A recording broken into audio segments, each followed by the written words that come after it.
이제 잠언의 마지막 결론 부분에 도달했습니다. 마지막 결론에 와보니까 잠언이 우리에게 하고 싶었던 이야기가 무엇인가가 이제 보여집니다. 잠언의 주제는 지혜인데 세상 지혜를 말하는 게 아닙니다. 하나님의 지혜를 말하는 것이고, 잠언이 우리에게 하고 싶은 이야기는 지혜 그 자체를 말하고 싶은 것이 아닙니다. 지혜는 어떤 목표를 이루기 위한 하나의 수단인 것, 수단. 그렇죠. 그래서 31장 결론이 뭐냐 하면은 하나님의 나라가 이런 것이다를 말씀해 주고 있습니다. 하나님의 나라를 향하지 않는 지혜는 세상 지혜에 불과한 것이고, 하나님의 나라로 향하는 그 지혜가 하나님이 주신 지혜다, 그렇게 말씀하고 있는 것입니다. 저도 잠언을 수도 없이 봤지만 31장을 보면서 이 잠언의 결론은 하나님의 나라이구나를 우리에게 말씀해 주고 있습니다. 그래서 31장에는 두 부분으로 되어 있습니다. 1장 1절부터 9절까지, 10절부터 마지막 절까지, 1절부터 9절까지는 아들에게 이런 왕이 되어라 하는 어머니의 간절한 부탁입니다.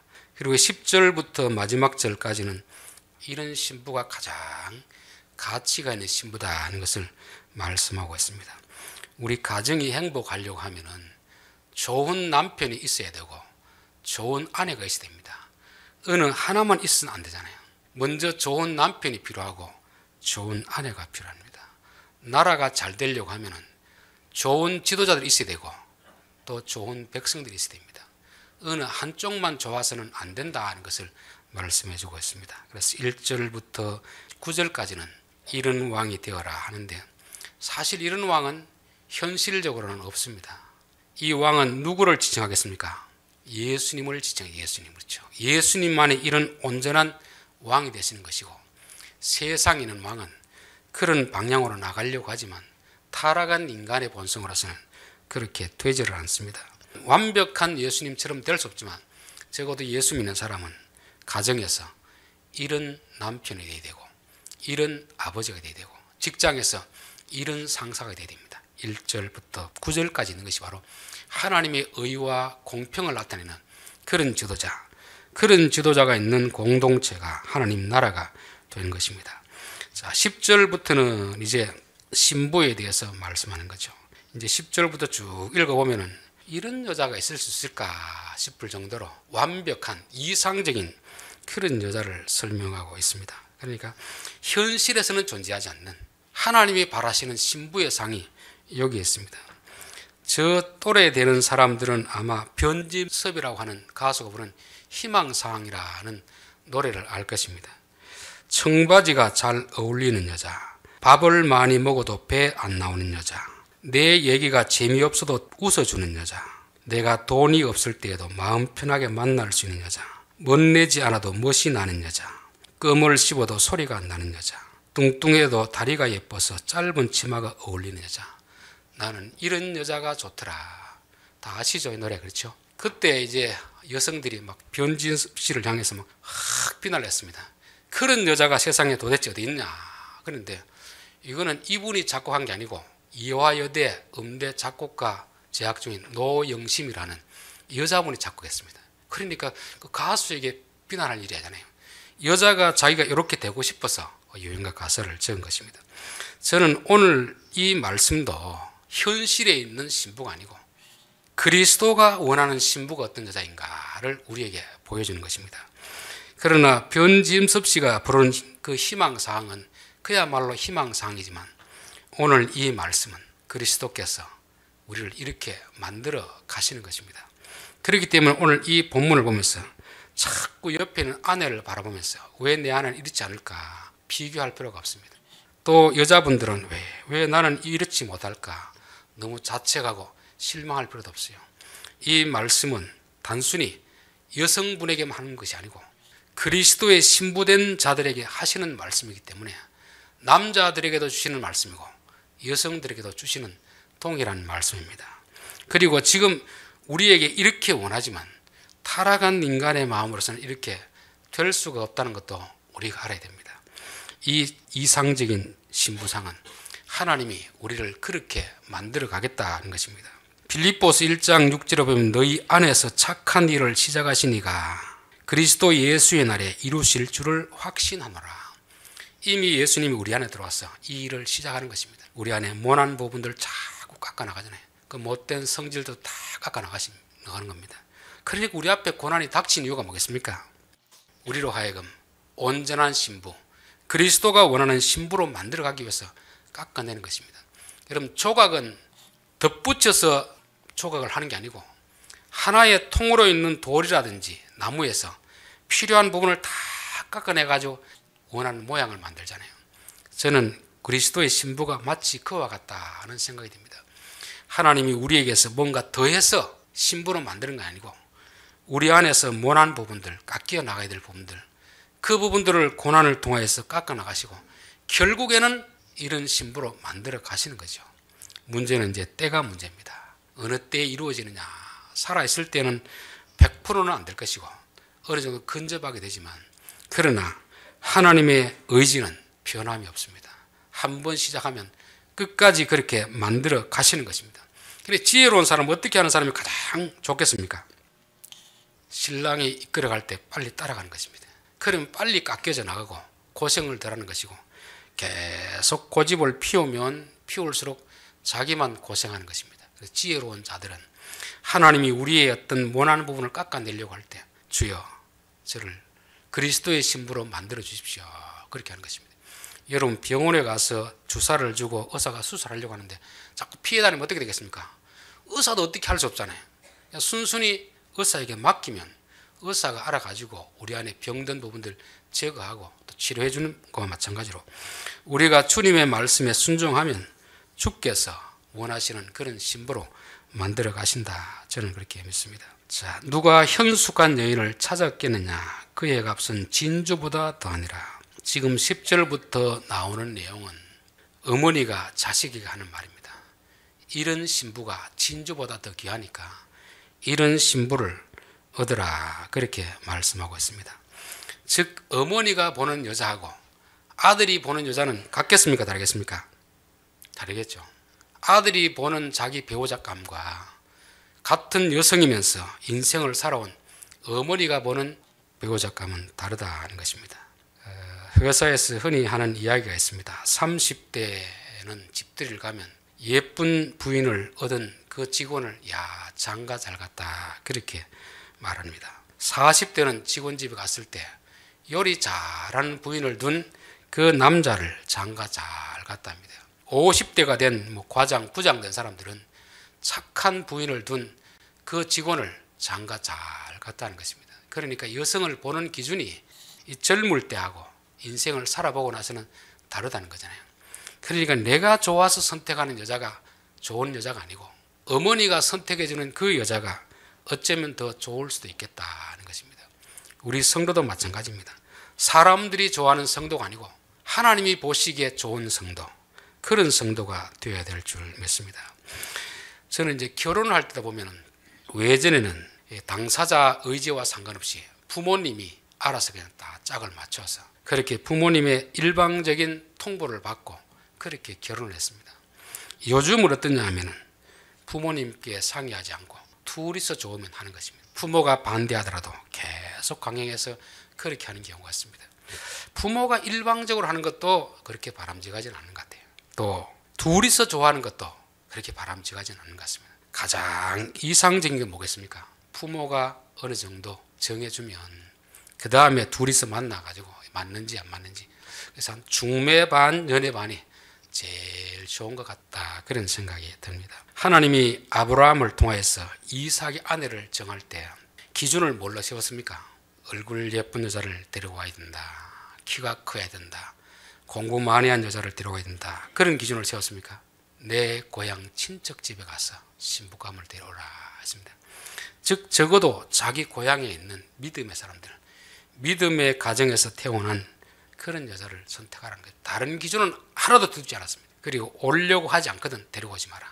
그곳에서도 오려고 하는 자, 순종하는 그런 여자를 데려오라 했습니다. 그리고 이제 이 종이 데려러 가면서 하나님 지역에 가서 주여 그 신부감을 어떻게 내가 알겠습니까? 여기까지는 왔는데 하나님께서 내게 그 여자를 만나게 해주십시오.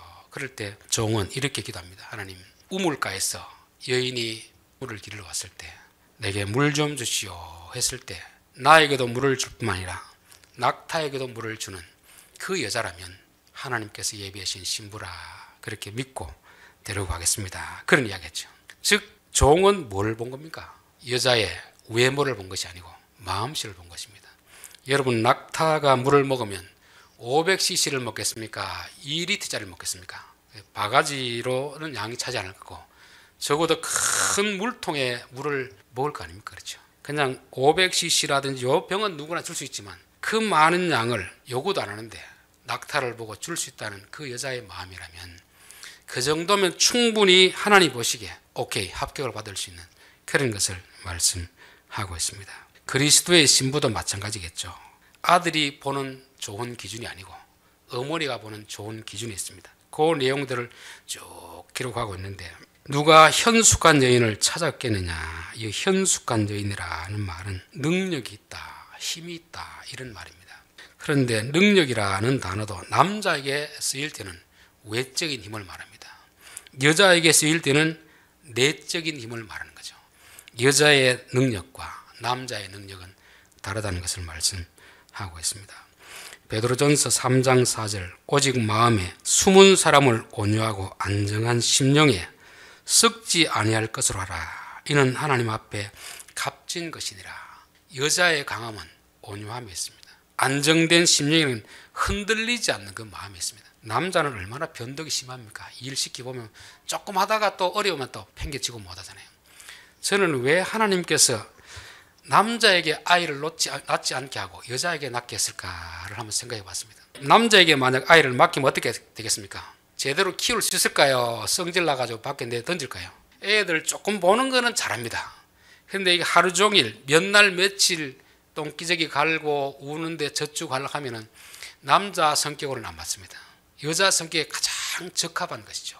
그러니까 남자는 밖에 나가서 힘쓰는 일 그런 데 적합하고 여자는 가정에서 하는 일이 이게 아무렇지도 않은 일이 아니고 진짜 남자가 할 수 없는 내적인 안정된 마음이 있는 그런 사람이라 할 수 있기 때문에 하나님은 여자에게 아이를 낳도록 맡긴 것이라 그렇게 생각됩니다.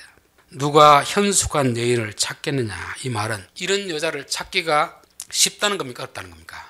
이런 여자를 찾기가 참 어려운 것이죠. 왜 그런가 하면은 물론 그런 자도 세상에 많지 않겠지만 남자들의 가치관이 잘못되어 있기 때문에 이런 여자가 옆에 있어도 그 여자를 몰라보는 것입니다. 남자들은 주로 어떤 여자를 좋아하죠? 얼굴 예쁜 여자, 얼굴 예쁜 여자. 하나님이 야곱에게 두 여자를 딱 보여줬습니다. 언니 레아와 동생 라헬을 보여줬습니다. 그때 야곱은 누구를 선택했습니까? 라헬을 선택하잖아요. 흔히 이제 레아는 못생겼고 라헬은 예쁘기 때문에 라헬을 선택했다고 하는데 알력이 부족하다는 그 히브리어는 단지 시력이 약하다는 게 아닙니다. 영어 성경에는 텐들, 눈이 부드럽다, 눈매가 선하다 그렇게 나와 있습니다. 그러니까 하나님이 두 여자를 앞에 두는데 한 여자 레아는 얼굴은 그렇게 예쁘진 않더라도 마음씨가 참 착한 여자입니다. 그런데 라헬은 얼굴은 예쁜데 좀 성질이 있는 그런 여자입니다. 그러면서 어느 여자를 선택할래? 그러니까 결국 이 남자는 뭘 선택합니까? 예쁜 여자를 선택하잖아요. 아마 이 예쁜 여자를 좋아하는 남자의 마음은 이 한 3,000년 전의 이야기인데 3,000년이 지나도 똑같은 것 같습니다. 시간이 지난다고 바뀌는 게 아닙니다. 나이가 들면 이제 바뀌는 거죠. 앞에서 이야기했다시피 여자의 가치를 제대로 볼 수 있는 눈이 시간이 지나야 바뀐다는 것을 말씀하고 있습니다. 그래서 어느 분 할머니 집에 갔더니만 그 집에 아들이 둘이 있는데 큰아들이 장가갈 때는 며느리감을 키도 크고 얼굴도 예쁘고 그런 며느리를 데리고 와서 야 우리 아들이 참 여자 보는 눈이 있구나 그렇게 만족했답니다. 둘째 아들은 데려오는데 키도 작고 얼굴도 못생기는 며느리감을 데려와 가지고 엄마가 내심 실망이 엄청 컸답니다. 그러다가 시간이 지나면서 내가 잘못 봤구나. 시간이 지나고 보니까 그 얼굴도 못생기고 키가 작은 며느리가 얼마나 예의가 바르고 시어머니한테 잘하는지 내가 아들보다 여자 보는 눈이 없었구나. 그렇게 고백하는 내용을 우리가 신방을 가서 들었습니다. 슬기로운 여자는 바로 곁에 있어도 내가 기준이 잘못되면 그 여자를 알아보지 못하는 것입니다. 밭에 감추인 보화처럼 발급받기 일하러 가지만 누구에게 발견됩니까? 보화의 가치를 아는 사람만이 그 보화를 발견하게 되고 찾게 되는 것입니다. 또 이 여자는 하나님께 구하는 겸손한 자에게 하나님이 눈이 뜨이게 해주는 거죠. 눈이 뜨이면 뭐가 보입니까? 눈이 뜨이면 보화가 보이기 시작하는 것입니다. 눈이 안 뜨이면 옆에 보화가 있어도 안 보이게 됐습니다. 저는 생각할 때 지금 살고 있는 부인이 가장 좋은 부인으로 하나님이 저는 딱 맞게 주셨다고 봅니다. 근데 이 어리석은 남자들은 어떻게 합니까? 가까이 있는 보화는 알지 못하고 자꾸 엉뚱한 데 찾으려고 하잖아요. 하나님이 진주보다 귀하다는 그 여자를 알지 못하기 때문에 쓸데없는 데 밖에 가서 헤매고 있는 것입니다. 여자도 마찬가지 아닙니까? 하나님이 내게 맡겨준 그 남자가 가장 좋은 남자인데 밖에 나가서 엉뚱한 남자를 찾고 있는 것이 바로 인간이 지혜롭지 못하기 때문에 그런 것이라 그렇게 믿습니다.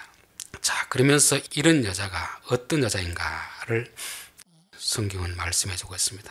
11절 그런 자의 남편의 마음은 그를 믿나니 산업이 핍절하지 아니하겠으며 현숙한 자의 남편은 그 남편이 그 아내를 믿는다 하는 것입니다. 즉 현숙한 여인이 누구냐 하면 남편에게 신뢰를 얻는 아내가 현숙한 아내입니다. 어떤 측면에서 신뢰를 얻어야 되겠습니까? 산업이 핍절하지 아니하겠으며 남편이 열심히 벌어다 준 돈을 제대로 잘 관리하는 사람들, 즉 물질적인 면에서 남편에게 신뢰를 얻는 여자가 현숙한 여인이다 하는 것을 말씀하고 있습니다. 예전에 그 남편들이 중동 지역에 많이 갔었잖아요. 돈을 벌기 위해서. 근데 간 부리 중에서는 거기서 돈을 계속 붙여주면 한국에 있는 아내들 두 부류가 있습니다. 한 부류는 남편이 오지 않으니까 그 돈을 가지고 바람을 피우는 사람이 있었습니다. 한 부류는 그 돈을 모아놨다가 나중에 집을 장만하는 그런 여자가 있습니다. 그래서 옛날 문경 탄광촌에 있던 그 어느 목사님이 그러는데 그 교회 다니는 집사님이 자기 교회 다니니까 그 남편 오면 꼭 목사님을 찾아뵙고 목사님 감사합니다. 감사합니다. 그러더라는 것입니다. 왜냐하면 안 믿는 여자는 돈을 봉급을 받아오면 그 돈을 가지고 끼리끼리 모여가 다 바람이 났는데 자기 부인은 교회를 다니니까 목회자가 늘 좋은 이야기를 하고 또 성도들이 구역원들이 다 감시를 하잖아요. 혹시 저 집사님이 어디 가는 거 아닌가. 자기가 중동에서도 마음이 편하다는 것입니다. 저는 우리 성도들이 참 좋은 아내라 저는 그렇게 믿습니다. 성도들은 무엇보다도 남편에게 재정에 있어서 신뢰를 받는 사람이 되어야 됩니다. 아내가 돈을 쓰는 것이 남편이 보기 참 우리 아내는 가치 있는 데 쓰는구나 이렇게 인정을 받아야지. 열심히 벌었는데 아내가 돈을 쓴다는 것이 어디 뭐 투자하고 어디 사기꾼 사기당하고 이러면 남자가 얼마나 실망이 되겠습니까? 적어도 아내는 남편에게 재정적인 부분에서 신뢰를 얻어야 된다. 저는 그렇게 믿습니다. 여러분 옛날 유행가 가사에 영감 왜 불러 그거 아십니까? 나이 드신 분들은 아실 것이고 젊은 사람들은 모르고 그럴 것입니다. 가사만 제가 한번 읽어드리겠습니다. 영감 왜 불러 뒷뜰에 뛰어놀던 병아리 한 쌍을 보았지 어째서 이 몸이 늙어서 몸보신 하려고 먹었지 잘했군 잘했어 잘했군 잘했군 잘했어 그러게 내 영감이라지 마누라 왜 그래요 외양간 메어놓은 얼룩이 황소를 보았죠 어쨌나 친정집 오라보니 장가가는 미천으로 주었지 잘했군 잘했어 잘했군 잘했어 그러게 내 마누라지. 이 두 부부는 돈을 쓰는 게 부인이 쓰는 것도 남편이 보기에 흡족하고 남편이 쓰는 것도 부인이 보기 협조한 것입니다. 우리가 적어도 돈을 쓰려고 하면은 서로 배우자에게 정말 내 아내는 돈을 벌어다 줘도 가치 있게 쓰는구나 그렇게 인정을 받아야 됩니다. 어떤 권사님은 참 이분이 선교에 관심이 있고 장애인 도움대 관심이 있고 구제에 관심이 있습니다. 자, 우리가 가정에서도 그래야 되지만 교회에서 돈을 쓰는데 어떻게 써야 되겠습니까? 신랑 대신 예수님이 볼 때 이 교회는 내가 돈을 맡겨도 정말 가치 있는 데 쓰는구나 그렇게 인정을 받아야 되지 않겠습니까? 예수님이 우리를 믿을 때 어떤 부분에서 신뢰를 해야 되느냐.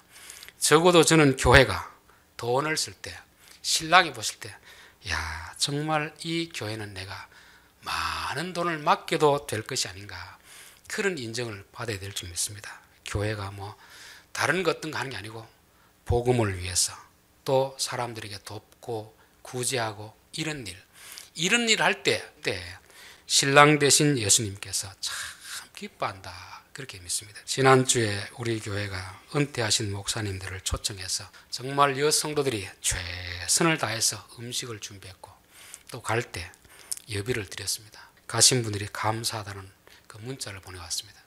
저는 그 문자가 그분들이 보내는 게 아니고 예수님이 우리 교회에 주시는 문자다, 그렇게 믿습니다. 우리가 돈을 쓰더라도 남편 대신 신랑이 참 잘했다, 그래 너 참 잘했다, 이런 인정을 받을 수 있도록 돈을 쓰는 것이 정말 현숙한 아내이다, 저는 그렇게 믿습니다. 자, 두 번째, 그런 자는 살아있는 동안에 그의 남편에게 선을 행하고 악을 행하지 아니하느니라. 살아있는 동안이라고 하는 것은 잠시 이벤트로 하는 게 아닙니다. 결혼을 하고 언제까지? 죽을 때까지 그 남편에게 선을 행하는 자가 바로 현숙한 여인이고 하나님이 기뻐하는 아내라고 말씀하고 있습니다. 선을 행한다는 건 뭐겠습니까? 선을 행한다는 것은 남편을 남편으로 인정하는 것입니다. 언제도 남편이 돈을 못 벌을 때도 남편을 존중하고 인정하는 이 아내가 선을 행하는 남편, 아내이고, 남편에게 악을 행한다는 건 무슨 뜻이겠습니까? 남자가 돈 잘 벌어주는데 불평할 아내가 어디 있습니까? 남편이